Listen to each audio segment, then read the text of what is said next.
दोस्तों नमस्कार। देवभूमि education point पर आप सभी का एक बार फिर से स्वागत है। तो शिक्षा विभाग में लगभग 3,319 पदों पर जो है यहाँ पर नियुक्तियां होने वाली हैं।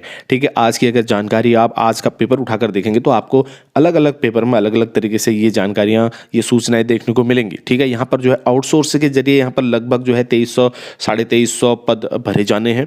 ठीक है, बीआरपी सीआरपी के बाकी कुछ अन्य पद हैं। ठीक है, इसके लिए एजेंसीज वगैरह का किस तरीके से चुनाव होगा, और इसमें यह कहा गया है कि इन पदों पर जो राज्यवासी हैं उनकी ही नियुक्ति होने वाली है। आपको और चीज़ें भी यहाँ पर देखने को मिलेंगी। बीआरपी सीआरपी वगैरह में जो है कितना प्रतिशत आरक्षण जो है किसको मिलने वाला है। ठीक है, किस प्रकार से वो व्यवस्था रहेगी, इस पर भी हम थोड़ा थोड़ा चर्चा करने वाले हैं आगे। ठीक है, पर्वतीय जिलों में 10,000 से अधिक पद खाली हैं। ये पूरी जानकारी आई है। प्रदेश के पर्वतीय जिलों में स्थायी जो शिक्षक हैं वो उनके पद खाली हैं। 10,946 पद है, जिसके अंतर्गत माध्यमिक और बेसिक शिक्षक जो है दोनों आएंगे। ठीक है, ये सारी चीज़ें देखेंगे यहाँ पर हम लोग।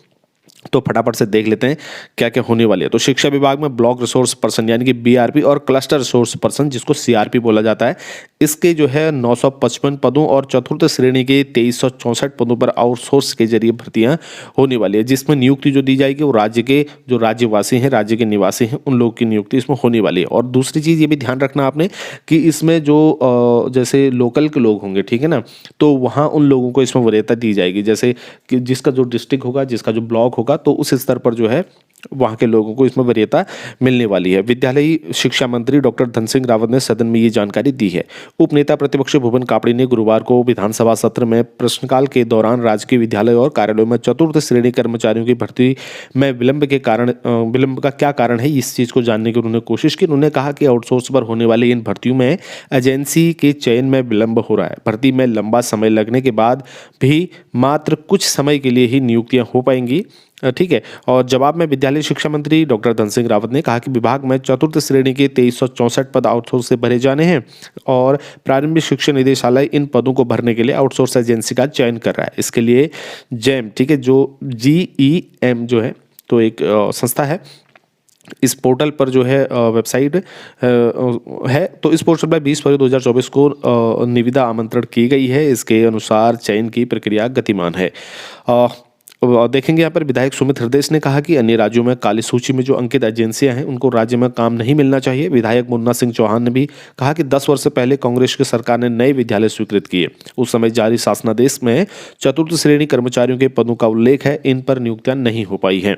ठीक है, तो ये काफ़ी चीज़ें यहाँ पर निकल कर सामने आई। एक बार फटाफट से देख लेते बीआरपी सीआरपी में जो आरक्षण का जो प्रावधान है किस प्रकार से रहने वाला है। तो विधानसभा में विधायक ममता राकेश की ओर से पूछे गए तारांकित प्रश्न के जवाब में आउटसोर्स के माध्यम से तैनाती के जवाब में डॉक्टर धन सिंह रावत मंत्री जी ने कहा कि बीआरपी सीआरपी के पदों पर आउटसोर्स के माध्यम से तैनाती की जाएगी। अनुसूचित जाति के लिए 19 और अनुसूचित जनजाति के लिए 4 और अन्य पिछड़ा वर्ग के लिए 14% के आरक्षण की व्यवस्था है। मंत्री ने यह भी बताया कि इन पदों को भरने के लिए आउटसोर्स एजेंसी का चयन कौशल विकास और सेवायोजन विभाग के शासनादेश के अनुसार किया जाएगा। ठीक है, डाइटों के लिए भी अलग से यहाँ पर शिक्षकों की भर्ती होगी। सरकारी विद्यालयों में शिक्षकों की कमी की एक वजह राज्य के जिला शिक्षा और प्रशिक्षण संस्थान में विद्यालयों से शिक्षकों को तैनात किया जाना है। शिक्षा मंत्री ने बताया कि प्रदेश में जो डाइट है उनका अलग कैडर और नियमावली नहीं है। सरकार अलग कैडर और नियमावली बनाने जा रही है। वर्तमान में विद्यालयों से डाइटों में शिक्षकों की तैनाती की जा रही है, जिससे स्कूल खाली हो रहे हैं।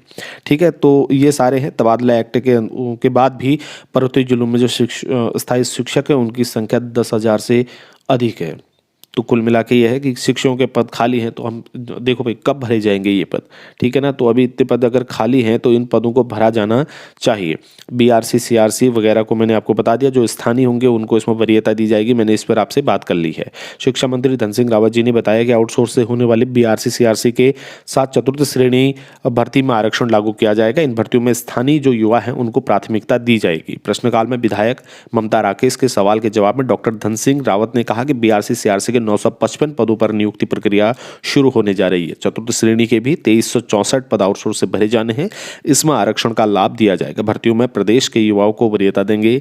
विधायक मुन्ना चौहान ने कहा कि वर्ष 2011 के जियो के समय 2011 में जियो बन गया था, तो उस समय तय हो गया था कि स्कूलों की स्वीकृति के वक्त ही वहाँ चतुर्थ श्रेणी के पद आउटसोर्स से भरे जाएंगे। इसलिए सरकार को स्पष्ट करना चाहिए कि उक्त पद पूर्व में स्वीकृत हैं या नई भर्ती होगी।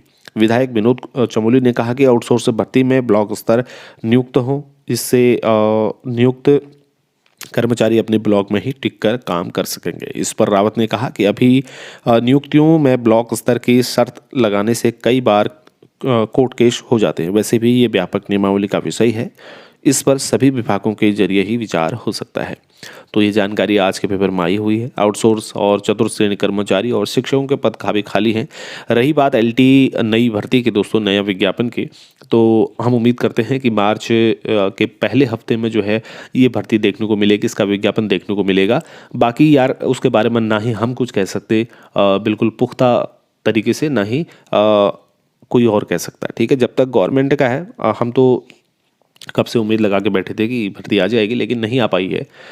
कभी गवर्नमेंट ने कोई बहाना बनाया, कभी कोई बहाना बनाया, लेकिन ठीक है, देखते हैं इस फर्स्ट वीक में जो है आए रिजल्ट, विज्ञापन देखने को मिले। अगर आता है तो अच्छी बात है। जैसे कोई नई अपडेट इन्फॉर्मेशन आएगी तो आप तक जरूर पहुँचाई जाए। हमारे साथ बने रहने के लिए आप सभी का धन्यवाद। जय हिंद दोस्तों।